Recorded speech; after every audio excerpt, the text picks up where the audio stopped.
आंगणेवाडीची जत्रा, आंगणेवाडीची भराडी देवी, आंगणेवाडीची माता भराडी देवी ही देवी नवसाला पावते आणि दुःख कष्ट दूर करते अशी ही भराडी माता. कोकणच्या लोकांचं भाग्य की ही भराडी माता मालवण तालुक्यामध्ये आंगणेवाडी येथे आहे. आज आम्हाला तेथे जाण्याचा योग आला. बघा किती सुंदर मंदिर आहे हे, अगदी नक्षीकाम केलेलं मंदिर. हे येथील आंगणेवाडीतील आंगणे लोक जे आहेत यांची मालकीचं हे मंदिर आहे, यांचं स्वतःचं हे मंदिर आहे.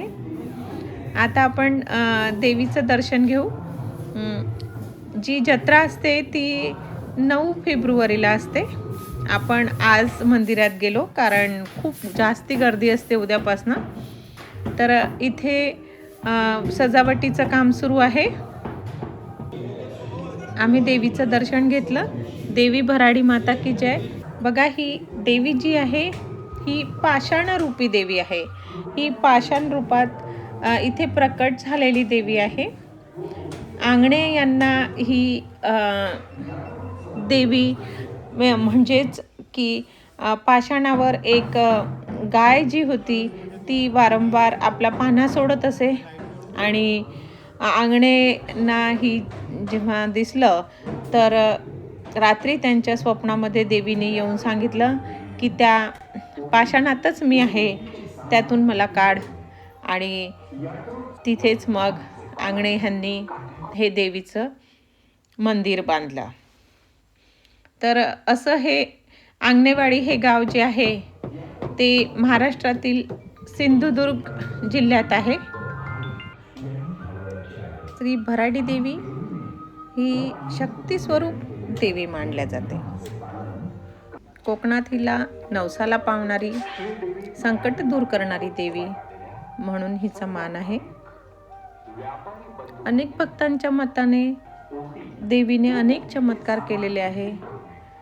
तिच्या जागृतीवर लोकांचा ठाम विश्वास आहे.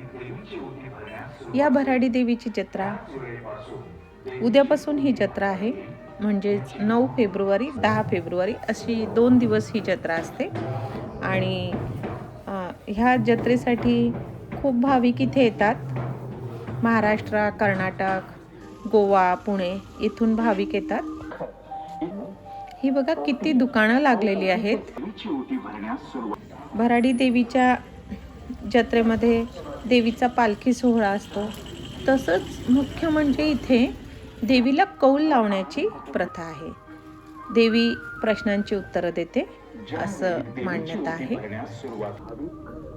अनेक प्रकारची इथे दुकानं तुम्हाला बघायला मिळतात. आजूबाजूच्या सगळ्या प्रदेशातील लोक इथे येऊन दुकानं लावतात. ही अंगणवाडीची भराडी देवीची जत्रा हा एक केवळ धार्मिक उत्सव नाही, तर कोकणच्या श्रद्धेचा, संस्कृतीचा आणि एकतेचा उत्सव आहे. देवीचं दर्शन घेऊन आम्ही इथे अप्रतिम असा कट वडा खाल्ला. वडा आणि त्यासोबत रस्सा.